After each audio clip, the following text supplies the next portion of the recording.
Wake up India diet में आज हम बात करेंगे कि बच्चों में नरिशमेंट रेशियो को कैसे बढ़ाएं, बच्चों की डाइट में क्या क्या इस्तेमाल करें और बच्चों की आदतों में कैसे सुधार लाएं और बच्चों की डाइट में सौंफ का इस्तेमाल किस तरीके से करें, बच्चों को फिजिकली एक्टिविटी में कितना इन्वॉल्व रखें। तो चलिए डाइटिशियन शिवा कुमार से जानते हैं बच्चों के लिए आज का बेस्ट डाइट प्लान। हेलो, नमस्ते, सत श्री अकाल। कैसे हैं आप सब? उम्मीद करती हूँ आप सब सेफ होंगे, सुरक्षित होंगे। मैं हूँ डाइटिशियन शिवा। आइए आज बात करें हमारे बच्चों के ऊपर। सबकी फेवरेट होते हैं। अगर दादू आई हैं बाहर से तो शायद चॉकलेट लेके आएंगे, दादी आई हैं तो अगर घर वाली रोटी देंगी तो दादी तो फेवरेट ही नहीं है, पापा आई हैं तो बाहर से चिप्स लेके आएंगे तो वो भी फेवरेट है, मम्मा है तो घर का खाना बना के दे रही है वो भी फेवरेट नहीं है। ये हम सब इस प्रॉब्लम से बहुत ज़्यादा जूझते हैं क्योंकि बच्चों को बाहर का खाना इतना ज़्यादा पसंद आ गया है कि घर में खाना ही हमने अपने बंद कर दिया है। क्या खाना खाने की चॉइसेस ही नहीं बच्चे खाते। मैक्सिमम होगा तो कड़ी खा लेंगे, उससे ज़्यादा होगा तो राजमा खा लेंगे। आइए आज बात करें क्या खाकर अपने बच्चों का नरिशमेंट रेशो है जो बेटर कर सकते हैं। आपने सुना होगा कि छोटे छोटे बच्चे जब गिरते हैं या खेल रहे होते हैं गिर जाते हैं तो हड्डियों जो है उनमें क्रैक आ जाता है और हड्डियाँ टूट जाती हैं और बहुत मेजर सर्जरी तक चीज़ पहुंच जाती है, जो कि मालूम भी नहीं होती कि हमारा बच्चा इतना वीक है जो हो रहा है। तो इसलिए इस फॉर्मेशन को चेंज कीजिए। आपको अगर ऐसा लगता है कि आपका बच्चा बहुत ज़्यादा स्ट्रॉन्ग नहीं खाता, कुछ भी खाने को देते हैं तो उसका आधे से ज़्यादा खाना छोड़ देता है, तो कोशिश करें जब आप आटा गूंद रहे हैं तो आप उसमें दूध डाल के गूंद सकते हैं। बच्चे हर कोई बंदा फ्रूट, क्रीम, कस्टर्ड या खीर ऐसी चीज़ें हैं जो खाता है, पर जब आपके बच्चे ने खानी है तो कोशिश करें वो उसमें गर्म करें, उसमें मलाई डाल के कीजिए ताकि एटलीस्ट सिंथेटिक के बजाय नॉर्मल फैट बॉडी में जाएगा। जितना सिंथेटिक फैट हाई होता है उतना ही बॉडी का डैमेज जोन भी हाई होता है।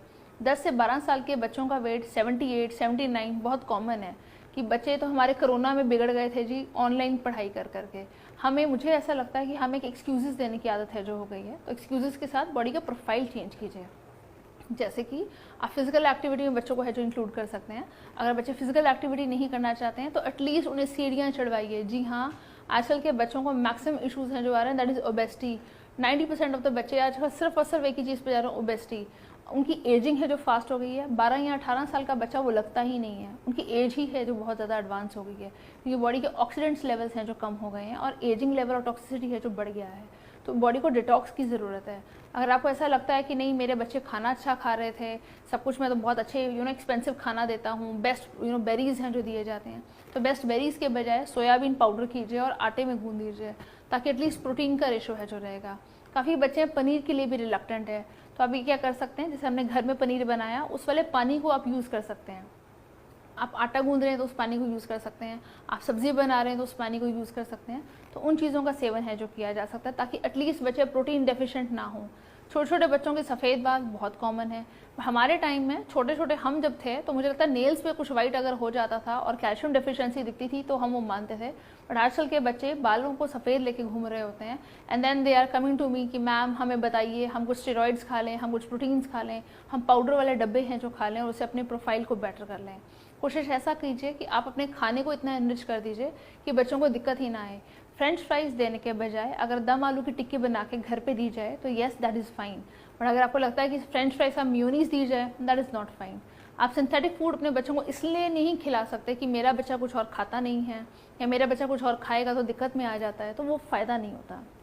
अगर आपको ऐसा लगता है कि हम खाना खाने का प्रोफाइल चेंज कर सकते हैं तो कोशिश करें जो भी आप खाना खाने को दे रहे हैं बच्चों को उसको थोड़ी थोड़ी देर बाद बारी बारी दीजिए। मुझे भूख लगी है तो मेरे पास चिप्स का पैकेट है क्योंकि मेरे पास इजीली अवेलेबल है, वो मैंने खा लिया। कोशिश करें बच्चों के लिए फ्रिज में हमेशा फ्रूट्स इजीली अवेलेबल होने चाहिए, ड्राई फ्रूट्स इजीली अवेलेबल होने चाहिए और उनको सीड्स खाने की आदत डालिए। बहुत ज़्यादा दिक्कत आती है कि बच्चे रिटेन नहीं कर पाते, जो पढ़ाई करते हैं वो बारी बारी भूल जाते हैं और भूलने के कारण दिक्कत कहाँ आती है कि वो याद ही नहीं होता। मम्मा मैंने याद तो किया था बट पेपर में मैं सब कुछ भूल गया। बहुत कॉमन है क्योंकि हमारा रिटेंशन है जो वीक हो चुका है। तो रिटेंशन को इम्प्रूव करने के लिए पंपकिन सीड्स हैं जो बच्चे को देने चाहिए। अब इसमें भी एक और क्वेश्चन आ जाता है कि पंपकिन सीड्स क्या रोस्ट करके देने चाहिए? आप किसी भी फॉर्म में दे सकते हैं बट दीजिए। अगर पंपकिन सीड्स नहीं देने हैं तो आपको लगता है क्या करूं मैं, क्या सौंफ दे दीजिए। सौंफ नहीं देनी है, पाउडर बादाम दे दीजिए, बट बारी बारी कुछ ना कुछ दीजिए। हर 2 से ढाई घंटे बाद बच्चे के मुंह में कुछ भी डाल दीजिए क्योंकि शुगर लेवल बच्चों का कम होने लग जाता है, इससे उन्हें एकदम से भूख लगती है और क्रेविंग्स हाई हो जाती हैं। तो उस क्रेविंग्स में उन्हें एकदम से वो जिद करते हैं कि कुछ खाने को दो। और अगर आप जब तक चपाती बनाते हैं और देते हैं तब तक बच्चे चिप्स का पैकेट या बिस्किट का पैकेट है जो खा लेते हैं और वो कुछ और नहीं खाते। तो कोशिश करें हमेशा रेडी टू ईट कुछ ना कुछ अपने पास रखें। ढोकला, इडली, ऐसी चीज़ें कुछ भी बना के रखिए। जो वर्किंग मदर्स हैं वो ऐसा बैटर पहले बना के रख सकती हैं, बट एटलीस्ट कुछ ना कुछ बना के रखिए ताकि बच्चे आप चिप्स वाले खाने पे या प्रोसेस्ड फूड्स पे ना जाएं। और प्लीज़ लास्ट अबव ऑल उनकी हर जिद मत मानिए। बहुत सारे लोग एक ही काम कर रहे होते हैं, मैं उनको टाइम नहीं दे पा रही हूँ, चलिए उनको उसका कंपनसेशन उसकी जिद मान के कर देते हैं। वो चिप्स खा के खुश हो जाएगा। उनकी सेहत से खिलवाड़ मत कीजिए, उनकी ज़िंदगी से खिलवाड़ मत कीजिए। ज़िंदगी बहुत प्रेशियस होती है, खुश होकर जीनी चाहिए। Thank you so much for joining in.